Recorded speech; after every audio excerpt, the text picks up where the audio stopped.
नमस्कार दोस्तों, आज के इस वीडियो में हम देखेंगे कि बेस्ट इन जीएसटी प्रो में एक नया फीचर जो हमने डाला है वो ये कि परचेज बिल को मैप करके कैसे इंपोर्ट करना है।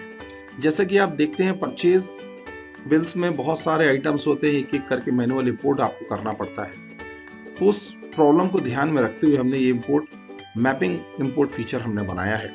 इसमें आपको करना क्या है, सबसे पहले तो आपको ट्रांसपोर्ट पे जाना है, इन्वेंट्री, परचेज, और ये लिखा है परचेज इंपोर्ट मैपिंग। यानी आपको सॉफ्टवेयर को ये बताना है कि किस फील्ड में आपका एक्सेल की किस फील्ड में ये इनवॉइस नंबर है, HSN कोड है, या ये जो फील्ड्स मैंने यहाँ पर दे रखी हैं वो किस फील्ड में है। तो आइए देखते हैं। सबसे पहले तो हम एक जो एक्सेल में आया है मेरे पास वो ये कि सपोज कीजिए ये एक रेडीमेड का बिल है। ओके, इसमें HSN code, invoice, GST invoice number, ये अलग अलग फील्ड्स आपको यहाँ पर दिख रही हैं। ये किसी सेलर ने ये भेजा हुआ है। ओके, तो आइए इसको एक एक करके हम कैसे इंपोर्ट करेंगे ये देख लें।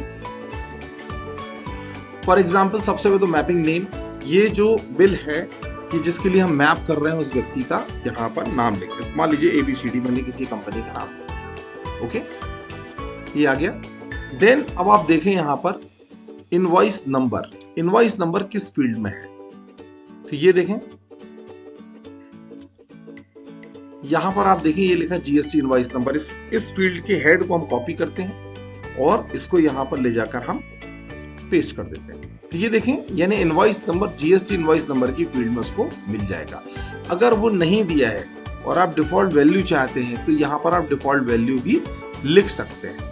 ओके, क्योंकि कई बिल में हो सकता है कि अलग से इनवॉइस नंबर ना आए, एक ही जगह आए, कॉलम में ना आए, तो आप यहाँ पर उसको इनवॉइस नंबर अलग से स्टैटिक दे सकते हैं। ओके, देन HSN कोड, ये देखिए ये HSN कोड है, ये हमने कॉपी किया और ये हम पेस्ट कर देंगे। इस तरीके से ये देखें हम सारी फील्ड्स को भर लेंगे। अब जैसे यहां पर देखें, ये चूंकि मैं कपड़े का बना रहा हूं तो यहां पर डिस्क्रिप्शन में आप उसका स्टाइल कोड लिख दें, जो उसकी स्टाइल है, स्टाइल कोड, जिससे हम पहचान पाएंगे अगर एक ही प्रकार के आइटम है, अगर एक ही प्रकार की स्टाइल है, यानी ये 4 आइटम एक ही प्रकार के। तो आइए ये हम डाल देते हैं स्टाइल, ये आइटम का बार कोड, ये देखें, एक मिनट, आइटम का बार कोड यहां पर होगा। ओके, ये है, ये आइटम का बार कोड है, ये हमने यहां डाल दिया। ये देखें इस तरीके से हमने यहां पर अलग अलग मैपिंग हमने कर ली है। यहां पर ये देखें पार्टी का नाम, ये पेमेंट टर्म्स क्रेडिट है या कैश है, यानी जो बिल आपका आया है वो क्रेडिट बिल है या कैश बिल है। देन यहाँ पर पीसेस, अगर आप ये खाली छोड़ देते हैं, ठीक है, तो यहाँ पर वो फील्ड, जिस फील्ड में भी आपका, जिस कॉलम में भी वो आपका पीसेस या जो भी है, यूनिट जिसको कह सकते हैं, तो यूनिट आप यहाँ पर मैनेज कर दें या उसको मेंशन कर दें कि कहाँ पर वो यूनिट आएगी। ठीक है, देन इसके बाद आप देखें GST परसेंटेज, अगर उसमें GST परसेंटेज अलग अलग है, 5%, 12%, 18%, तो फिर वो किस कॉलम में आपका GST परसेंटेज आ रहा है वो। अदरवाइज डिफॉल्ट जो है कि अगर पूरा माल एक ही परसेंटेज का है तो यहाँ डिफॉल्ट आप कर दीजिए। ठीक है, सिस्टम GST या वेट है तो डेफिनेटली इंडिया में हमारा GST चल रहा है। देन इसके बाद एडिशनल टैक्स परसेंटेज 0 कर दें। इसके बाद आप ये देखें, इसको सेव कर देना है। ठीक है, mapping this already exist, done हो गया, और इसको आप क्लोज कर दीजिए। अगर आप देखें कि ये मैपिंग हुई या नहीं तो इसको हम एक बार चेक कर लेते हैं। ये लीजिए मैपिंग हो चुकी है, ये देखिए ये वापस पूरी मैपिंग आपको दिखने लगी। आइए अब हमें इंपोर्ट कैसे करना है आके देखते हैं। ये देखें कस्टम परचेज इंपोर्ट, ये देखिए अलग से बना हुआ है, ये दोनों चीज अलग से बनी हुई है। यहां पर हमने क्लिक किया और अब आपको क्या करना है, मैप फील्ड्स कौन सी है, मैंने कहा ये वाली, डन, और इसको हमने क्या कर दिया, मैप। ओके, यानी हमने ये बता दिया कि हम जो एक्सेल फाइल अब बनाने वाले हैं वो इस मैपिंग फील्ड्स के अनुसार होगी।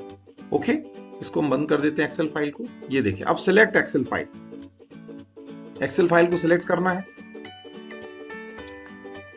ये एक्सेल फाइल है, हमने ओपन किया। ये देखिए, जैसे ही आपने एक्सेल फाइल सिलेक्ट की तो यहाँ पर ये आपको यहाँ पर सारे कॉलम्स दिखाने लगता है।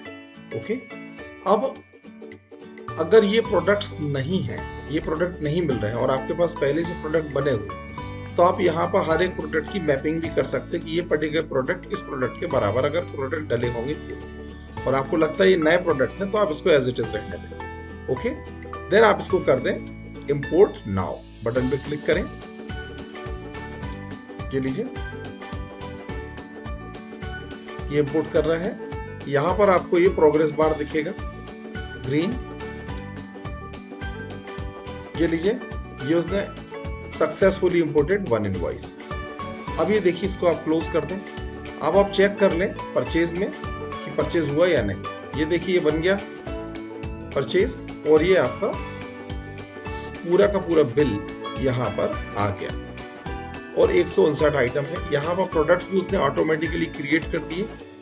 ये देखिए इस तरीके से। तो इस तरीके से आपने देखा कितने आसान तरीके से आपने इस पूरे बिल को विद इन सेकेंड्स इंपोर्ट कर लिया। तो इस फीचर का आप बहुत अच्छे से उपयोग करें। Thank you very much.